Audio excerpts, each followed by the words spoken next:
अब CTT exam online में होगी। अब एक प्रेस रिलीज़ निकला है सेंट्रल टीचर्स एलिजिबिलिटी टेस्ट जो कि सीबीएसई कंडक्ट कर रही है। उनका जो सीटेट एग्ज़ाम है, नेक्स्ट जो एग्ज़ाम के लिए आपकी नोटिफ़िकेशन आ जाएगी, वो सारी ऑनलाइन मोड में होगी, जैसे कि सीबीटी मोड में। तो आप पहले से जो सीटेट का एग्ज़ाम होते हैं, वो ऑफलाइन से होते थे, पेन पेपर में होते थे, ओएमआर शीट में होती थी, लेकिन ओएमआर शीट में शिफ्ट हो गया है आपकी ऑनलाइन एग्जामिनेशन के लिए। क्यों हो रही है वो चीज़, हम वो देख लेंगे एक बार। मैं अभी सीटेट का जो वेब पेज है, वेब पेज में हूँ। हम डाउनलोड कर लेंगे वो प्रेस रिलीज। उसके बाद देखेंगे कि क्यों, उसके पीछे जो मोटिवेशन है वो क्यों है। हमारा जो नेशनल पॉलिसी था, जैसे कि 2020 का 1986 का जो रिवाइज पॉलिसी था 2020 में, 1986 का जो पॉलिसी था अकॉर्डिंग टू द सिचुएशन, तभी का सिचुएशन जैसी थी, सोसाइटी जैसी थी, डेवलपमेंट जैसी थी, उसी के ऊपर ही एनईपी था, नेशनल पॉलिसी ऑन एजुकेशन। लेकिन 2020 लगभग 34 इयर्स के बाद, 34 साल के बाद वो आया है। तो 34 years is a very big gap. तो उनमें से जो गैप है ना, इसी में बहुत चेंजेस हुआ है, जैसे कि आईटी का डेवलपमेंट हुआ है, एजुकेशन में आईसीटी का रोल बढ़ गया है, टीचर्स का क्वालिफिकेशन चीज को लेकर बहुत मॉडिफिकेशन हो गया है, स्कूल मैनेजमेंट मॉडिफिकेशन हो गया है, एनसीएफ हो गया है, नेशनल करिकुलम फ्रेमवर्क 2005 आ गया है, बहुत सारे स्कीम रिलेटेड जैसे कि सर्व शिक्षा अभियान हो, लिटरेसी कैंप हो, बहुत सारे हो गए हैं। तो उसके लेकर हमारा जो नेशनल एजुकेशन पॉलिसी में था, जो कि करंट सिचुएशन को कैसे हम इनकलकेट करें, जैसे कि टीईटी को बहुत स्ट्रेंथन करने के लिए digital literacy, digital pedagogy, use of technology. अगर हम बात करें अभी कोविड का टाइम है, कोविड-19 का जो पहला दिशा था, जैसे कि 2020 में शुरू हो गया है, उनमें से क्या था हमारा, जैसे कि ऑनलाइन एग्जामिनेशन हो गई, हमारा ऑनलाइन क्लासेस हो गई, अभी तक भी ऑनलाइन क्लासेस चल रहे हैं बहुत सारे स्टेट में। तो सेंट्रल लेवल में वो एक डिजिटलाइज्ड एजुकेशन हो गया है, क्योंकि ऑल ऑफ सडन हो गई है वो चीज। पहले से कोविड के पूर्व से हमारे इतने सारे चीज ऑनलाइन में नहीं होते, जैसे कि हम पर्टिकुलर एजुकेशन की बात करें, आप प्री प्राइमरी के बात करो, प्राइमरी के बात करो, सेकेंडरी हायर सेकेंडरी के बात कहो, या आपकी प्रोफेशनल एजुकेशन की बात करो, सारी एजुकेशन अभी डिजिटलाइज हो गया है। गूगल मीट हो, आपकी वेबएक्स हो, आपकी जूम हो, और भी बहुत सारी वेब हाउस वेब पेज है जो कि डिजिटल प्लेटफॉर्म है, डिजिटल वीडियो कॉन्फ्रेंसिंग को वो अलाउ कर रही है। उसी के साथ जो सबसे फैमिलर है गूगल मीट में या जूम में या ओएबएक्स में लोगों कर रही है वो चीज। अभी तो यूट्यूब में स्कूल ने उड़ीसा गवर्नमेंट ने अभी यूट्यूब ने सारे जो क्लासेस है यूट्यूब लाइव पेज कर दिया है। तो ये जो हमारा करंट सिचुएशन की कम्पिटेंसी है, जो रिक्वायरमेंट है, वो बहुत ज्यादा इम्पोर्टेंट है हमारे लिए। एनईपी क्यों यहाँ पर लिखा गया है कि लगभग क्यों ऑल ऑफ सडन वो सीटेट को ऑनलाइन कर दिया। बहुत दिनों से पहले ये चल रही थी, नहीं कि ऐसे ये ऑल ऑफ सडन हो गया है। 5 साल से ये चीजें आ रही थी कि ऑनलाइन हो सकती है, सीटेट ऑनलाइन हो सकती है, लेकिन तभी नहीं हो पाया, कुछ लॉ एंड पॉलिसी के प्रॉब्लम से। अभी हो गए क्योंकि सिचुएशन वही रिक्वायर कर रही है, डिमांड करे अभी का टाइम। तो अभी हो गया, एक चांस से ये प्लेटफॉर्म है, अच्छी है वो चीज, बहुत ज्यादा ट्रांसपेरेंट भी हो जाएगी हमारा चीज। सीटेट जो भी हमारा सेंट्रल चीज होते हैं सीटेट को लेकर, बहुत ज्यादा ट्रांसपेरेंट है वो। सीबीएसई के कोई भी एग्जाम हो, बहुत अच्छे हो गया है कि हम सीबीटी मेथड में एग्जाम देंगे। तो अभी जो डिजिटल लिटरेसी टीचर्स के लिए जो रिक्वायर है, वो भी इम्पोर्टेंट है कि अगर हमारा एक बार डिजिटलाइज हो जाएगा एग्जाम, तो सारे भी टीचर्स भी थोड़ा बहुत डिजिटली लिटरेट हो जाएंगे। तो लेकिन हमारा कब से ये शुरू हो जाएंगे, notify that the structure of the city question paper, like आप आपकी जैसे भी ओएमआर सेट में हो रही थी, आप भी बहुत कम्पिटेटिव एग्जाम दे होगी, जैसे कि आपकी बैंकिंग का हो या आपकी एसएससी का एग्जाम का हो, कोई क्लरिकल पोस्ट का हो ना, और भी बहुत सारे एग्जाम होते जो कि ऑनलाइन सीपीटी मोड में होते, स्टेट वाइज हो या सेंट्रल वाइज। वो जैसे दे रहे थे एनटीपीसी का एग्जाम का हो, तो आप ऐसे भी दे सकती है। तो कोई प्रॉब्लम नहीं। वहाँ पर आपके सारी डिटेल्स एक इंस्ट्रक्शन होगी कैसे देंगे वो चीज़ को, तो कोई प्रॉब्लम नहीं होगी। तो ये कब से शुरू हो जाएगी आपकी? लगभग दिसंबर 2021 जो हमारे एग्ज़ाम है अभी, दिसंबर महीने में 21 के उसमें वो ऑनलाइन हो जाएगी। उसके बाद जनवरी 2020 भी ऑनलाइन मोड में होगी। उसके बाद तो सारी चीज़ वो फ्यूचरिस्टिक टीचर के लिए वो सारी चीज़ ऑनलाइन में उसके बाद हो जाएगी। तो ये है हमारा सीबीएसई का जो सारे डिटेल्स।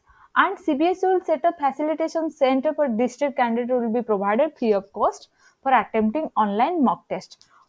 अगर आपको कोई दिक्कत है, जैसे कि सारे लोगों तो डिजिटली अवार्ड नहीं है, डिजिटली लिटरेट नहीं है, क्योंकि ये लगभग ऑल ऑफ सडन एक डिजिटलाइजेशन हो गया है।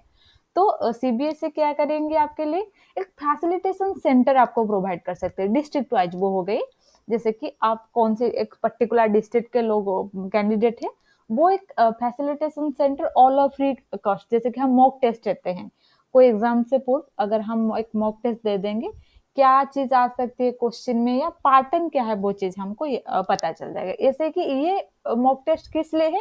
आपको डिजिटल लिटरेट करने के लिए, क्योंकि प्रॉब्लम है आप अगर कोई लोग पहले से कोई कैंडिडेट डिजिटली या सीबीटी मोड में ऑनलाइन मोड में एग्जाम दे रही हो, तो कैसे आपके नाम भरे, कैसे डिटेल्स भरे, कैसे इंस्ट्रक्शन है, अगर आप गलत कर दोगी तो उसमें उनमें सर कुछ भी नहीं हो पाए। जैसे कि आप अगर क्या करेगी, रोल नंबर गलत टाइप कर दोगी, 1 के बदले में आप 2 डायल कर दोगी या 2 टाइप कर दोगी, तो क्या होगी वो चीज? अगर आप सबमिट हो गई एक बार तो वो सीबीएसई भी कुछ नहीं कर पाएंगे, क्योंकि एक ऑनलाइन है, वो एक एजेंसी के अंडर, जैसे कि टीसीएस टाटा कंसल्टेंसी हो सकती है या कोई भी कंसल्टेंसी को उन्होंने दे रखी हो, तो उनमें से वो कोई भी छेड़खानी नहीं हो पाएगी। जो एक बार हो गई सबमिट वो हो गई।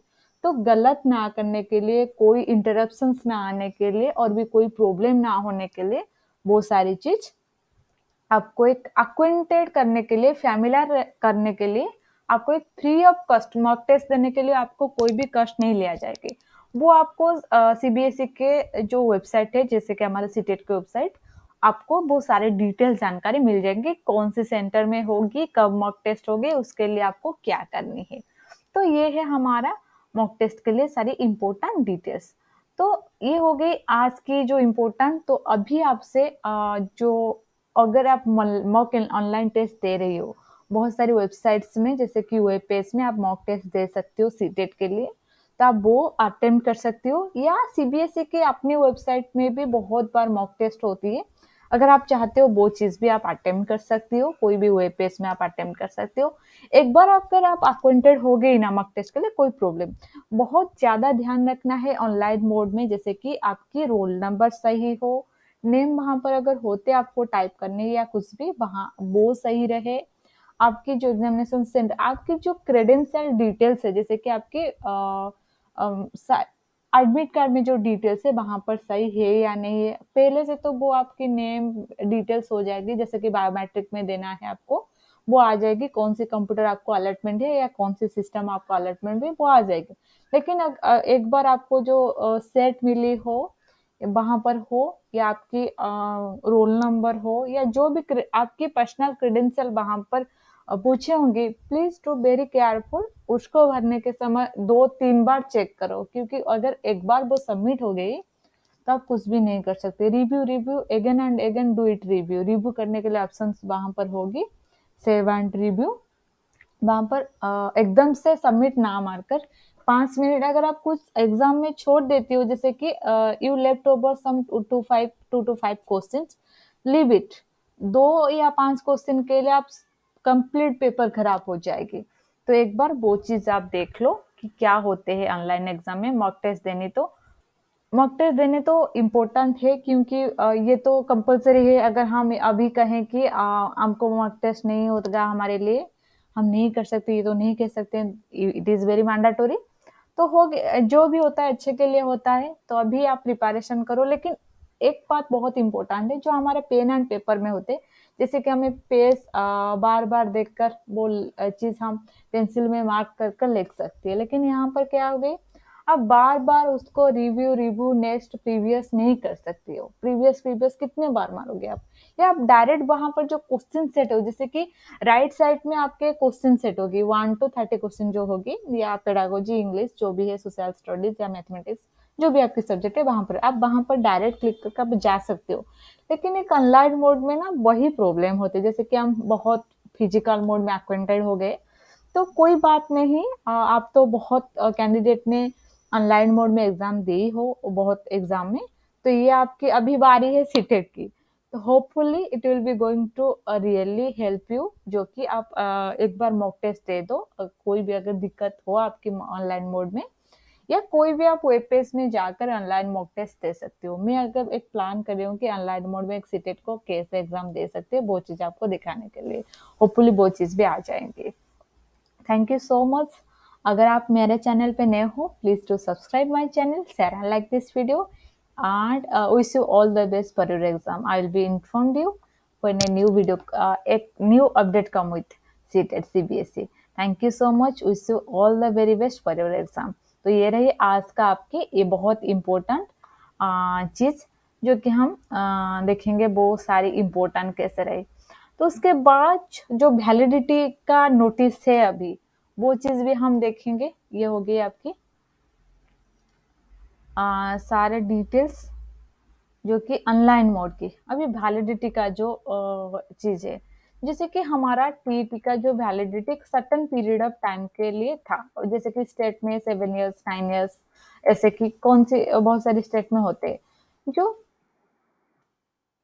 सीटेट की है वैलिडिटी, वो कितने साल की है वो हम एक बार देखेंगे। Government, the validity period of PET qualifying certificate for appointment shall be decided by appropriate government subject to a maximum 7 years।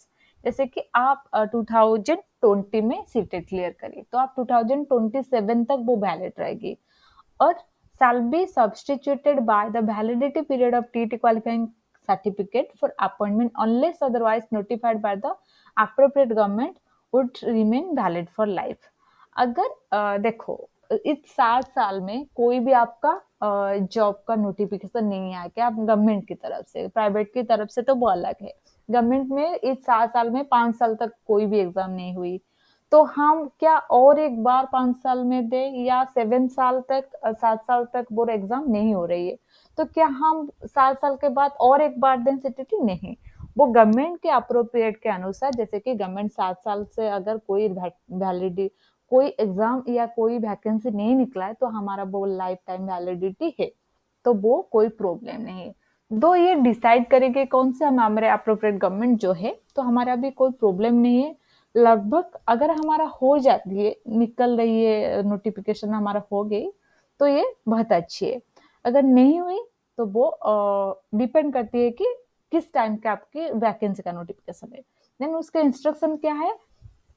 CTET marks statement and CTET eligibility certificate, which is the validity period of CTET certificate for appointment for all categories, will be 7 years from the date of issue of mark statement of the validity period।